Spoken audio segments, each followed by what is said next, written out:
gusto ko lang idagdag, though not part of the agenda for today, the concerns of many concerning electric bikes na hindi na-rehistro. At minsan, nakakasalubong ko na rito sa Buendia. Liliko bigla ng, minsan EDSA. Itong yung makitid na Taft Avenue, papasok ng EDSA, yung ating end ng MRT. Nandun, kasalubong mo, walang tunog. Walang tunog na, on the part of the pedestrians, katabi mo na, malaki-laki rin, walang helmet si rider, medyo senior citizen, walang tunog, ewan ko kung may lisensya, walang rehistro, walang helmet, naka-chinelas lang yon, at kulakul pa yung mag-drive, may trike yun eh. At very easily accessible, dito sa, hindi kalayuan dito, corner of gano'n, kahit pwede kong i-mostrat. This is not just for Metro Manila, but all over the Philippines, na i-charge mo lang, andar na, paparada mo, sa gabi, umaandar din. Walang tunog. So, is there any policy recommendation coming from the LTO, even from the Philippine National Police, how to address this? Baka ginagamit din ito riding in tandem kasi walang tunog. Tapos wala tayong reason. Do you suggest that we delegate the registration to the local government units? Do you suggest that we delegate the registration process to LGUs similar to the franchising of tricycles given to the LGUs? Or do we consolidate this function likewise to the LTO? Overburden na kayo, hindi nyo na nga marehistro yung may tunog. Paano yung walang tunog? Paano na yan? Of course, pasado kagad to sa emission. Wala itong karburador eh. Diba? So how do you address it? Do you have a specific number as to how many e-bikes have entered the market, have flooded the streets? How many accidents do we have involving e-bikes? Mas deadly ito. Kasi ang nakikita ko nito, aluminum na lang yung tagiliran na may basket sa harap. So, may naisip na ba kayong solusyon dito? Meron na bang asosasyon ng e-bikes? Wala pa, no? Wala pang association of e-bikes? Meron na bang meron na bang big bike e-bike? Meron na kasi may mga sports car na electric. LTO should likewise consider the circular signed by the President when he assumed office that electric cars for a certain period of time will be tax-free if imported. Pasok ba dito yung e-bikes? Pasok ba yung e-bikes na 4 na gulong? Pasok ba yung e-bikes na parang yung mga pan-trail? Yung mga ginagamit sa mga bundok-bundok? So, how do we address? Dati pambata lang ito na laruan, pero ngayon, nasa highway na. Do you have a number? Number of e-bikes operating, number of e-bikes being sold, number of e-bikes involved in accidents, and the manufacturers, ano yung kanina, MPPDA? Is the e-bikes, the dealers of the e-bikes, are they part of your association? No, Mr. Chair. Do they have their own association? Yes, yes. Meron din Mr. yun. Chair. So, may we hear from the LTO how do we address this concern, which is no longer a minority. Ang dami na nila. Dati pang subdivision lang, ngayon pang EDSA na. Yes, sir. In fact, we will be proposing a policy change sa DOTR. Ang polisiya kasi ngayon ang basihan ng rehistro is on the speed in which the vehicle can run. Ang cut-off is 25 kilometers per hour. Anything less than 25 kilometers per hour, as a general rule, hindi po kailangan i-rehistro sa LTO.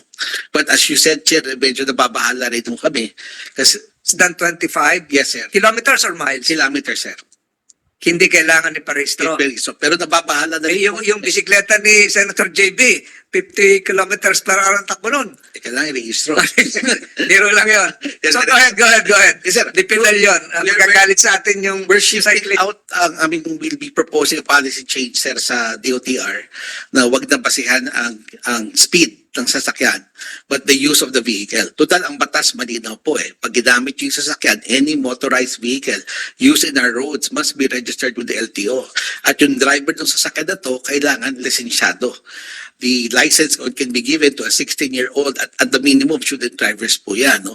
Kung nasa EDSA na po yan, as you said, Buendia, kailangan covered po yan, kailangan registrado. So this is the policy change that we're looking at. No? Nakausap na rin namin yung, meron silang asosasyon, yung mga electric vehicles. No?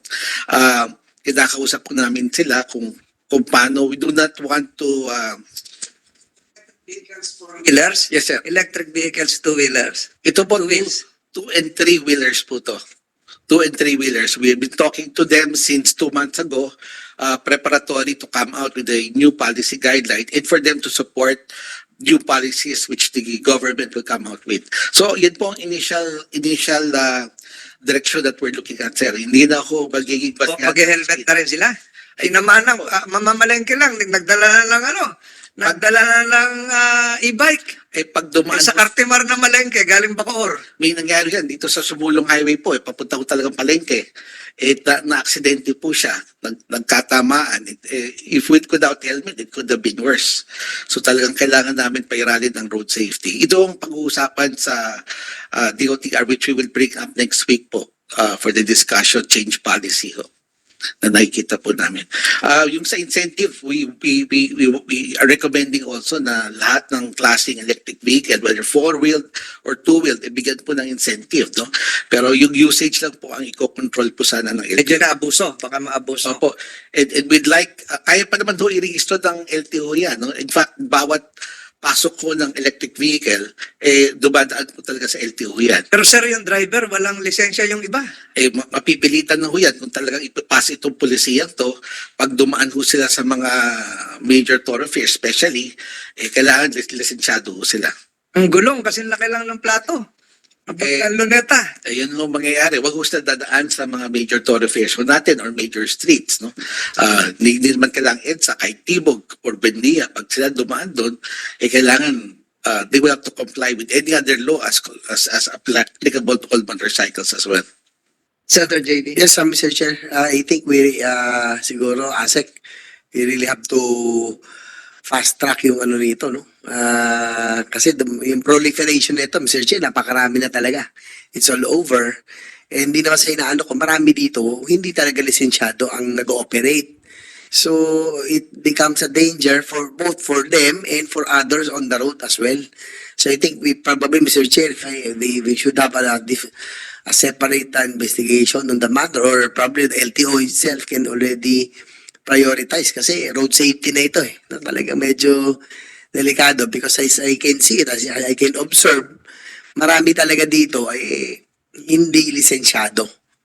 They're not licensed to operate motorized vehicles and yet they are on the road. So, both danger for themselves, to their passengers, and to others. Pero kinakatamaan ko dito, Mr. Chair, marami pinansusundo ito ng mga batang maliliit, no? Mga nanay. So, mga lola.